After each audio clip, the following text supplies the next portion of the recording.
Today, we're going to talk about generic formulations. Now, a generic formulation is a starting point.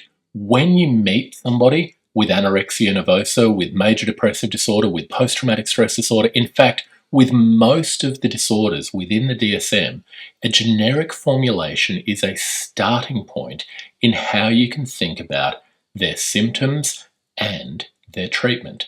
Now, a generic formulation is not right in all circumstances. It is merely a starting point in your hypothesis testing, and sometimes it can be a really useful element of your psychoeducation. Today we're going to look at depression. Now, when we think about depression, one of the most important things to understand is that its symptoms are also its causes. It is a circular disorder. The more depressed you are, the more you behave in ways that elevate the level of depressive symptomatology. Now, that occurs in a number of different domains, which we're going to think about as individual circles today. The model that I'm going to use is the vicious flower model, and it has a number of petals. The first of which is anhedonia. Now, what's anhedonia? It's a fancy Latin word that means without pleasure. When you experience depression, you lose the ability to find things pleasurable. And what that means is that you stop doing pleasurable things. Now, when your life consists of just the mundane aspects of your existence with no pleasure, the depression worsens. Let's move on to the next petal. The next one is avolition, which is also another fancy Latin word, and it means without volition. What's volition? Volition is the ability to go out and plan things and do things for yourself and make the world yours. Without volition, you don't go for a jog. You don't go and shower. You don't go and meet up with a friend. You don't go and make a phone call to inquire about a job. And more, your world gets smaller and smaller. The more depressed you are, the more the avolition takes away from you. And the more the avolition takes away from you, the more depressed you feel. Following on from avolition is social withdrawal. When you are depressed, the last thing you want to do is to sit with your friends. Often you feel shame, you feel humiliation, you feel disconnected, you feel ennui, the sense of being alone in the world. But when you don't go and catch up with your friends for coffee, when you don't go and catch up with them as part of your reading group, when you don't go and join in on that jog or that cycle or that game of golf, that sense of isolation gets worse and the depression gets deeper. Next important part of depression is drug and alcohol. The next important part of depression is drug and alcohol. The more you are depressed, the more alcohol can, in the short term, make you feel a little bit better. So can cannabis, so can amphetamines, so can opiates, so can a range of different drugs. They can lead to a short-term euphoria, which feels like it's better. Now, remember, the symptom is also the cause.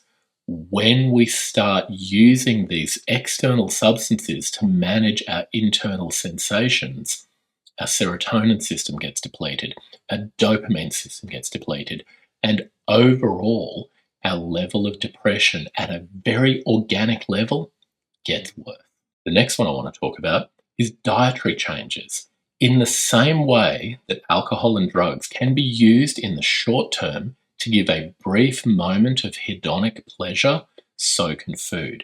Now, people who are depressed tend to go in one of two ways in terms of their eating. On the one hand, they crave hedonic food, which in our Western diet means the evil triad of fat, sugar, and salt. Food that has high fat, high sugar, high salt feels good. It stimulates our dopamine. It gives a brief reprieve from our depression. However, serotonin, which is the driving force and the driving molecule underpinning most mood disorders, is synthesized by complex organic molecules, and it's really hard for the body to synthesize it from fat, sugar, and salt. You need vitamins, you need minerals, you need micronutrients. As we starve ourselves from these essential ingredients, it becomes harder for our brain to naturally regulate our mood. On the flip side, some people lose their appetite altogether. and will go days on end only consuming a couple of hundred calories. That has the same effect, but in a more direct way. The next part of depression is sleep. And again, sleep often goes in one of two directions. Either people become hypersomnic, they sleep too much, or hyposomnic, they lose the ability to sleep. Sleep and our essential circadian rhythm is a key part of your body regulating your serotonin system, but also your mood.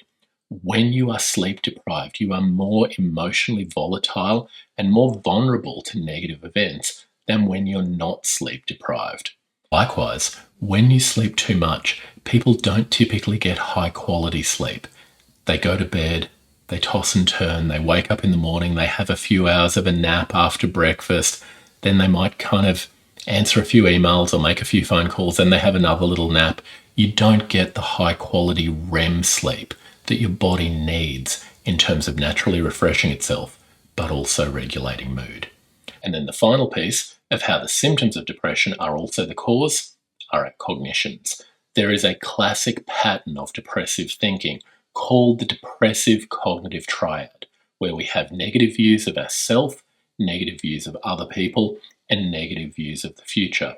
When you experience the world through those negative reality filters, you feel worse.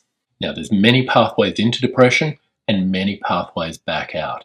But for most people who are experiencing major depression, they will be experiencing the symptoms that I've talked about.